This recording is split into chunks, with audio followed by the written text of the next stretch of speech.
here knows who I am, what I do, and what I go through. You can't see me. I'm hidden. Governors, school staff and other staff working in the education service are responsible for ensuring that young carers benefit fully from their education. I spoke to the girl's mother at parents' evening, and she made it clear that the girl was her carer, which initially I was quite surprised about, but actually in retrospect I should have realised it. We have no idea what is happening at home, and it wasn't until that story unfolded you began to understand. Very often the schools aren't aware. How are they going to be aware? Who's told them? Nobody's told them.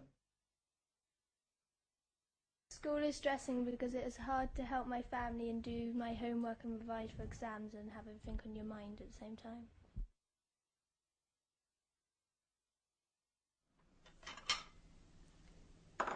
Young carers are children whose life is affected by looking after someone with a disability or a long-term illness.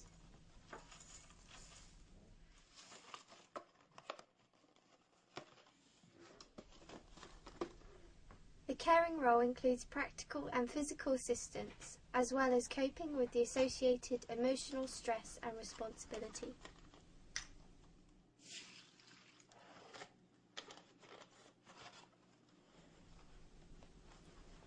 There are 175,000 registered young carers in the UK, including over 2,500 in Hampshire.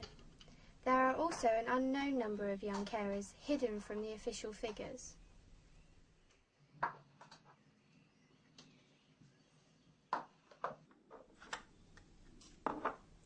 The youngest registered carer is 3 years old. The average age is 12 and 30% are under 11.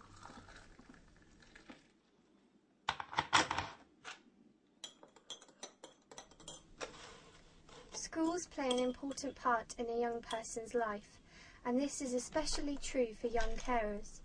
In most cases, young carers are hidden from view at school, and as such, their specific needs are often not met.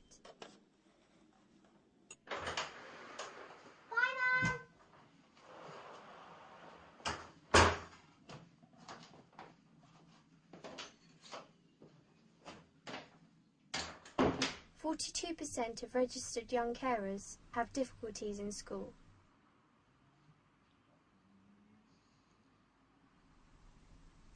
One in 3 young carers have missed school as a result of their caring responsibilities.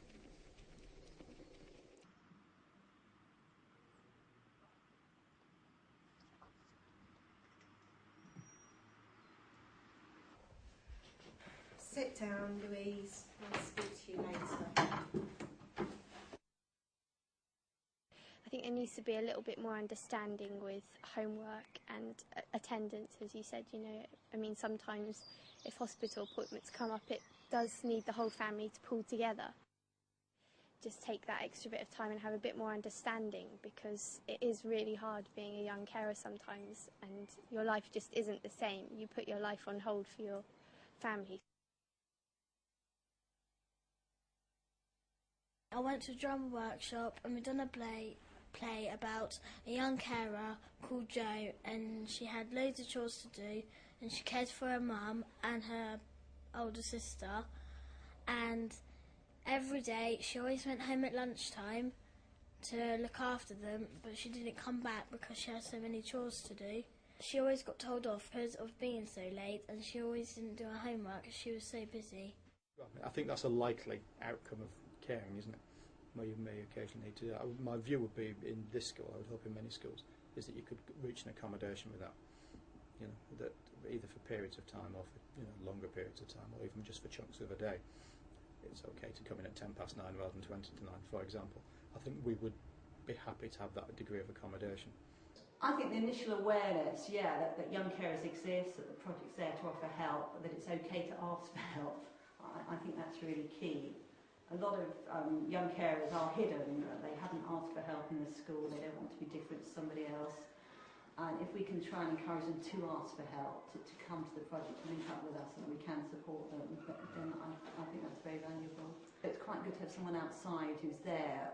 I mean, I'm just there to listen to them. I'm not the teacher who's really busy marking books, rushing around.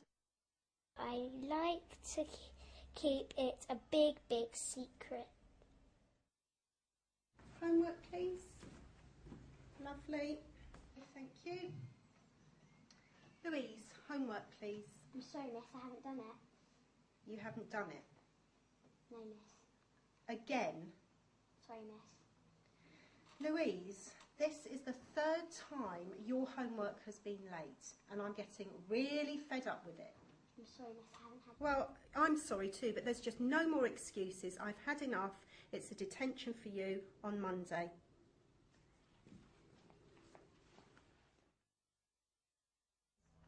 We don't get let off if we can't hand our homework in on time if there's a problem at home. So you can get told off for not doing your homework. You can get told off for not concentrating. And what's wrong with you? You were fine last week. What's happened to your behaviour? Because people don't know that that young person is dealing with maybe some crises at home. Somebody I saw in a Winchester school, her father was actually dying, and she was supposed to be doing like coursework for her GCSEs, and it was really difficult for her to actually concentrate on doing any work when her father was dying, and should he go into hospital or not, and to actually focus on something is very hard. You know, if parents are very busy looking after siblings and the parents don't have time to help. Our play was about a little girl called Louise whose dad was an alcoholic. He ripped up her homework and threw it in the bin telling her it's rubbish. And she got in trouble at school for not doing her homework.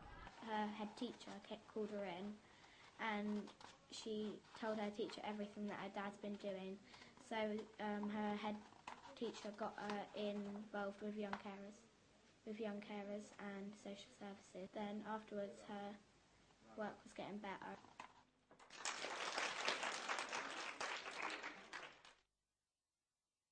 One of the most important things is having the opportunity to talk to the tutor, talk to other staff about the circumstances without breaking their privacy.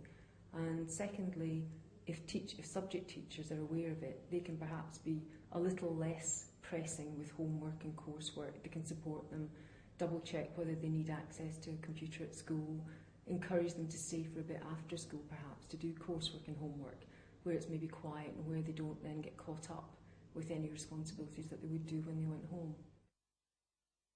You could tell teachers that we have problems at home, so if our homework isn't being given in, they could give us some extra time and everything. Yeah, I was very close to my tutor and he noticed that I had a few problems and everything, and I explained about young carers and how they helped, and that started the ball rolling with the changes within the school. He was very supportive and realised that I was having a bit of a tough time at home, and there was a lot more responsibility on me as a teenager than other teenagers, and he sort of went out of his way to help me, and other teachers did as well. They sort of gave me extra time with bits of coursework and went out of their way to give me an extra bit of help if I needed it. But they were always really supportive if I was having a bit of a rough time. They sort of made space for me and weren't as hard on me as if I'd forgotten my homework or something like that. I'm getting bullied again. I've told all my teachers and they still haven't done nothing.